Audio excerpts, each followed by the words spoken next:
তাহলে মহাগ্রন্থ আল কোরআনের আইন দিয়ে ছাড়া মানুষের তৈরি করা কোনো চিন্তাতন্ত্র মতবাদ দিয়ে পূর্ণ সংস্কার করা সম্ভব হবে না। তবে আমাদের এই প্রিয় মাতৃভূমি বাংলাদেশ স্বাধীন হওয়ার 53 বছর পার হলেও আমরা কি অর্থনৈতিক মুক্তি পেয়েছি ভাইয়েরা? আমরা কি সাংস্কৃতিক মুক্তি পেয়েছি? আমরা কি রাজনৈতিক মুক্তি পেয়েছি? এই সকল মুক্তি আমাদের যদি পেতে হয় তাহলে আমাদের মানুষের তৈরি করা মতবাদের দিকে নাকি কোরআনের দিকে ফিরতে হবে? মরার পরে যদি সোজা আমাদের হতে হয় তাহলে জীবিত থাকতেই আমরা সোজা হয়ে আমাদের বাংলাদেশকে সোজা পথে পরিচালনার জন্য আর কোন মত এবং পথ নয়, কোরআনের পথেই বাংলাদেশকে আমরা সোজা করে পরিচালনা করবো ইনশাআল্লাহ। আমাদেরকে ভয় দেখিয়েছিলেন, আমাদেরকে ভয় দেখিয়ে আমাদের আজকের প্রধান মুফাসসির মাওলানা ডক্টর মিজানুর রহমান আজারীকে দেশ ছাড়তে বাধ্য করেছিলেন। আজ এসে দেখে যান আপনি নেই, আমাদের ডক্টর মাওলানা মিজানুর রহমান শুধু নেই, তার লক্ষ লক্ষ ভালোবাসার মানুষেরা পেটুয়া শুধু নয় গোটা বাংলাদেশে আজ আলো ছড়িয়ে দিয়েছে। আপনারা সাইদি সাহেবকে হত্যা করেছেন, এক সাইদির অনুপস্থিতিতে লক্ষ সাইদি আমাদের তৈরি হয়ে কোরআনের দাওয়াত পৌঁছে দিচ্ছে। আমাদের হত্যা করা যায়, আমাদের ফাঁসি দেওয়া যায়, আমাদের শেষ করা যায় না, আমাদের শেষ করা যাবে না।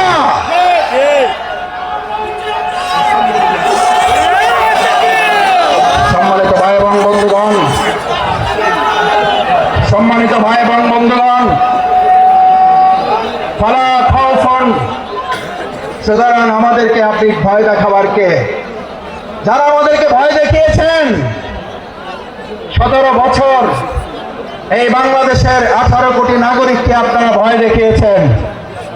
শেষ পর্যন্ত আপনারা ভয় দেখাতে দেখাতে এতটা ভয় পেলেন যে আপনারা দেশের জেলখানায় পর্যন্ত জায়গা হলো না, আপনাদেরকে দেশ ছেড়ে পালাতে হলো।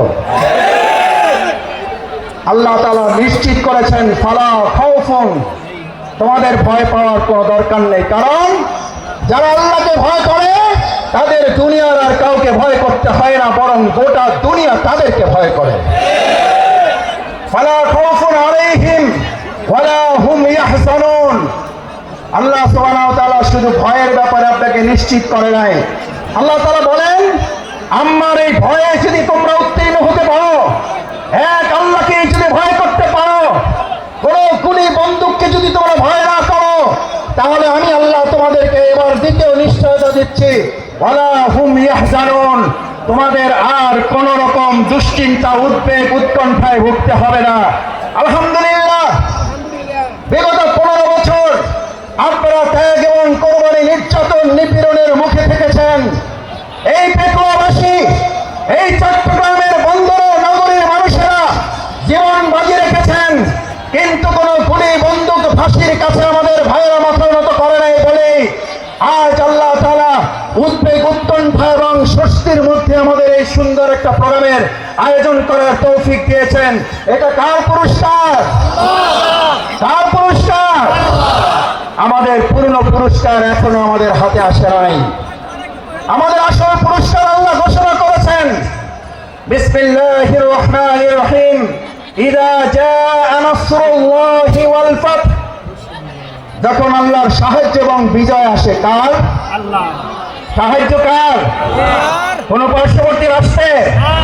প্রশাসনের? সেনাবাহিনীর? র্যাবের? সাহায্য কার? আল্লাহর। নাসরুল্লাহ, ইযা জাআ নাসরুল্লাহি ওয়াল ফাত।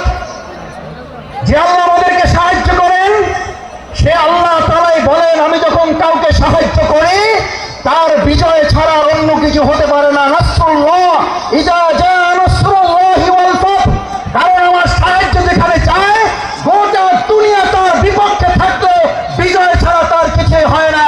আজ বাংলাদেশে আল্লাহর সাহায্য এসেছে, গোটা কোরআনের রাষ্ট্র কায়েম হওয়া ছাড়া পূর্ণাঙ্গ বিজয় আমাদের হতে পারে না।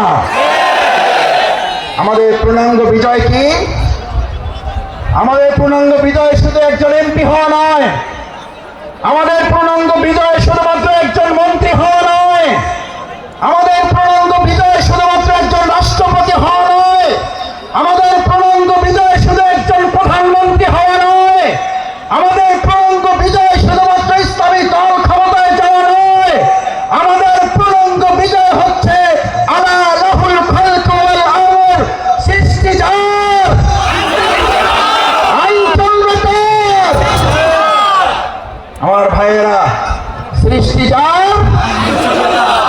আইন চলবে তোমার? আইন চলবে কার? আইন চলবে কার? বাংলাদেশ আজ সেরকম একটা সুন্দর কল্যাণমূলক রাষ্ট্র বিনির্মাণের জন্য এখানে